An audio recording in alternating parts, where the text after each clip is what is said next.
You've probably had experiences where you feel a strong emotion connected to something, whether it's someone, a situation, or even a memory.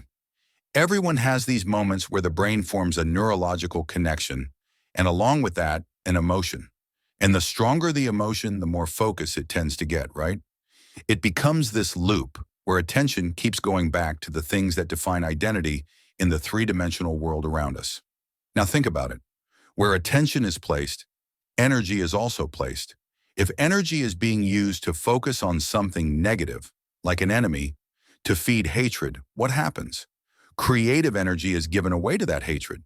That person or situation is then bound by an invisible force. It's the same for a boss who triggers judgment, or an ex who brings up resentment. All of this energy spent on these negative emotions is energy that could be used to create something new, something positive. It's the same with the guilt tied to parents, or with a friend who shares a similar experience of suffering.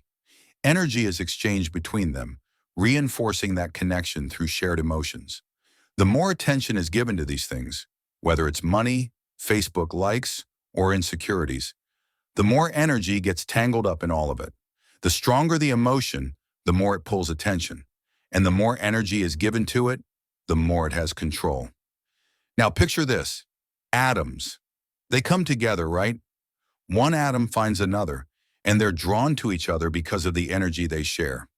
They form a bond that keeps them together, even though it's invisible.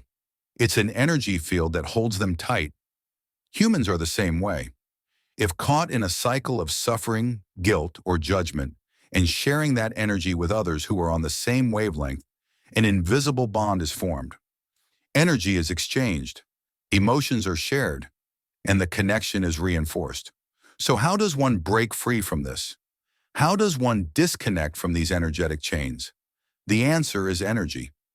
But it has to be a greater energy than the one that's keeping things bound, a force that can break those chains. However, creating that energy requires awareness. Becoming conscious of the situation takes significant effort. It's not easy, but it's worth it. In meditation, the body might rebel. It might try to pull back into old patterns, even tempting with suffering. Just a little bit of suffering today. But this is where persistence is key. When sitting and lowering the volume on those emotions, something powerful begins to happen. The energy that's been given away, whether it's to hatred, resentment, or judgment, starts to return. That energy is reclaimed. Once that energy is returned, it can be used to create a new future.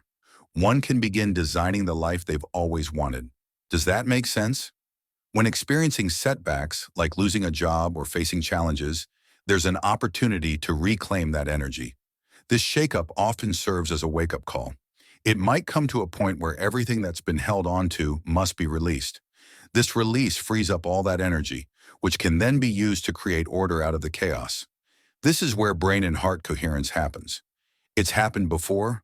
Someone might lose their job, but then, after continuing to create and not taking it personally, a few months later, they find a new opportunity. They may meet someone, fall in love, get a new job, and move on to bigger and better things. The company that once let them go might even reach out for a position. Letting go of what no longer serves creates space for new possibilities. When energy is freed from old attachments, it attracts things that align with the new frequency. Shifting from a narrow, limited focus to a broader perspective allows one to sense a bigger space and a wider field of potential. When attention is placed on that energy, rather than analyzing, it breaks free from the old brain circuits that keep one tied to the past. As this happens, the brain shifts its focus and energy moves into a new area.